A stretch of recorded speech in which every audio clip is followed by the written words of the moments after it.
اعوذ باللہ من الشیطان الرجیم بسم اللہ الرحمن الرحیم صلی اللہ علیہ محمد صلی اللہ علیہ وسلم۔ یا اللہ یا رحمان یا رحیم، یا اللہ یا رحمان یا رحیم، یا اللہ یا رحمان یا رحیم۔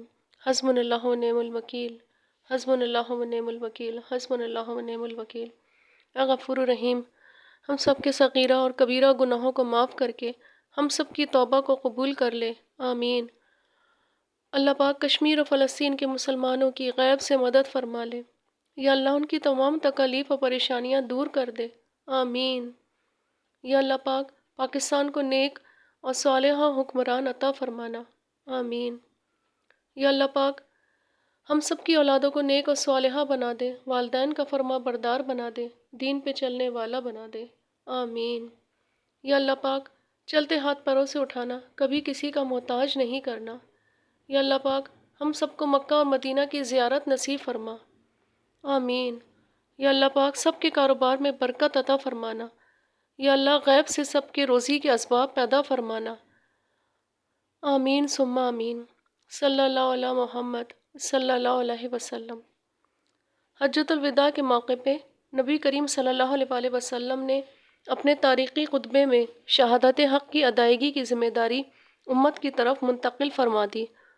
خطبہ حجۃ الوداع کو بجا طور پہ حقوق انسانی کا ایک منشور اور ہدایت ربانی کا ایک خلاصہ کہا جاتا ہے۔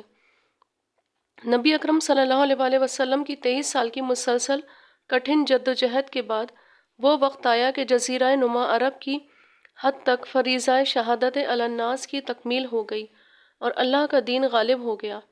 اب آپ صلی اللہ علیہ وآلہ وسلم نے حجۃ الوداع کے موقع پہ صحابہ کرام رضی اللہ تعالیٰ عنہ کے عظیم اجتماع سے خطاب فرمایا۔ اس خطاب میں آپ صلی اللہ علیہ وآلہ وسلم نے انتہائی اہم ہدایات ارشاد فرمانے کے بعد مجمع سے سوال کیا، سنو، کیا میں نے اللہ کی ہدایت پہنچا دی؟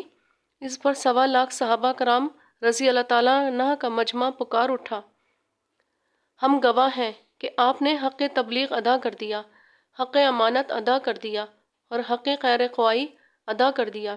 اس کے بعد آپ صلی اللہ علیہ وآلہ وسلم نے آسمان کی طرف انگلی سے اشارہ کرتے ہوئے 3 بار فرمایا کہ اے اللہ، تو بھی گواہ رہے کہ میری ذمہ داری پوری ہو گئی۔ اس سوال و جواب کے بعد آپ صلی اللہ علیہ وآلہ وسلم نے فرمایا، جو لوگ یہاں موجود ہیں اب ان کا فرض ہے کہ ان تک پہنچائیں جو یہاں موجود نہیں ہیں۔ اس طرح فریضہ شہادت حق کی ادائیگی کی ذمہ داری امت کے کاندھوں پر منتقل ہو گئی۔ اب امت کے ہر فرد کو انفرادی طور پر اور امت کو اجتماعی طور پر یہ فریضہ سر انجام دینا ہے۔ اس فریضہ شہادت علی الناس کی انجام دہی میں صحابہ کرام رضی اللہ تعالیٰ عنہ نے جو مصائب جھیلے، ایثار و قربانی پیش کی اور جو محنتیں اور مشقتیں برداشت کیں، تاریخ انسانی اس کی نظیر پیش کرنے سے عاجز ہے۔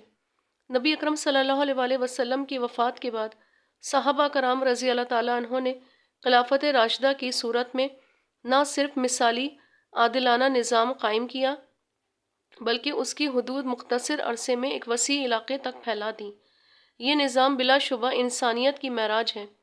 وہ نظام خیر اس وقت دنیا میں عملاً کہیں موجود نہیں، لیکن آج بھی دنیا میں جو خیر، بھلائی اور خوبی کہیں نظر آتی ہے اور جو انسانی اقدار موجود ہیں، وہ اسی صالحہ نظام کی برکات ہیں۔